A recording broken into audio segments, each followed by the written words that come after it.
We've been sold a version of success that is purely linear. We're told that work hard plus stay consistent equal results. But if you've been alive for more than 20 minutes, you know that's a half truth. There are people out there who work 80 hours a week and stay broke, and there are people who work 20 hours a week and build empires. Is it just luck? Is it just quote unquote the system? No, it's the application of the unfair advantage. Think about the gym. Two people can follow the exact same program, eat the same macros, and sleep the same hours. One gains 10 pounds of muscle, the other barely changes. Why? Genetics. In business and life, your quote-unquote genetics are your circumstances, your location, your upbringing, your existing network, and even your specific obsessive interest. The unfair advantage is the term used in the most honest way to look at success. It's not about being a cheater. It's about being a strategist. If you are playing a game where you have no advantage, you aren't being noble, you're being a martyr. We need to move away from the hustle culture that prizes struggle and move toward leverage culture that prizes efficiency. So this is a deep dive that breaks down the Miles framework. M equals money. Most people think this means being a millionaire. It doesn't. Money as an unfair advantage is about runway. If you have 6 months of savings or a stable 9-to-5 job that covers your bills, you have the unfair advantage of patience. You don't have to make desperate short-term decisions. You can invest in dividend stocks and wait 10 years because you aren't starving today. That's leverage. The I stands for intelligence and insight. This isn't about your SAT score. It's about domain expertise. If you spend 5,000 hours playing a specific game or working in a specific industry, you see patterns that look like magic to outsiders. Insight is information asymmetry. You know something that market hasn't realized yet. Maybe it's a specific stock, or maybe it's how to communicate with a specific audience that everyone else is ignoring. The L is for location and luck. Location isn't just about a physical zip code anymore, though it matters for taxes and cost of living. It's also about a digital location. Which rooms are you online? Who are you following? Luck is simply being exposed to opportunity. You increase your luck surface area by doing things like posting videos. Every video is a lottery ticket that costs you nothing but time. The E is for education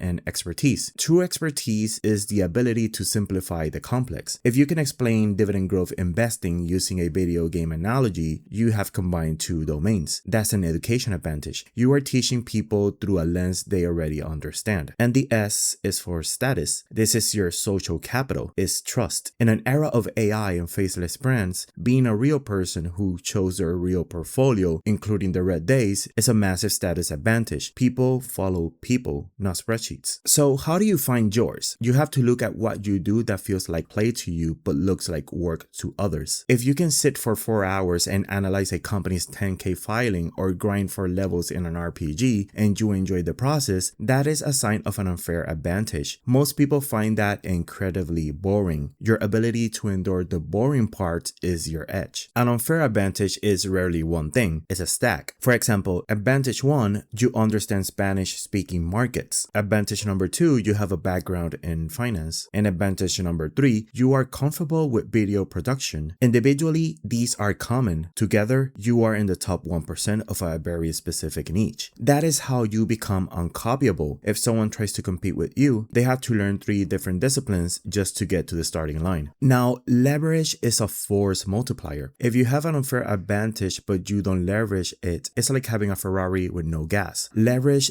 is the action. If your advantage is technical insight, your leverage is making deep dive tutorials. If your advantage is personal story, your leverage is transparency. You have to stop being a generalist. Generalists are replaceable. Specialists with unfair advantage are indispensable. This is why you shouldn't be afraid to mention your specific tools, your specific failures, or your specific location. These details are the anchors of your brand. So here's the challenge. Stop trying to grind through things you hate just because you think that's what success looks like. Look at your miles. What do you have that others don't? Is it time? Is it specific perspective? Is it access to a certain community? Once you identify it, double down. As a matter of fact, triple down. Play the games where you have the edge and let everyone else fight over the scraps in the fair games. Because in the real world, the only way to win big is to play a game that is stacked in your favor.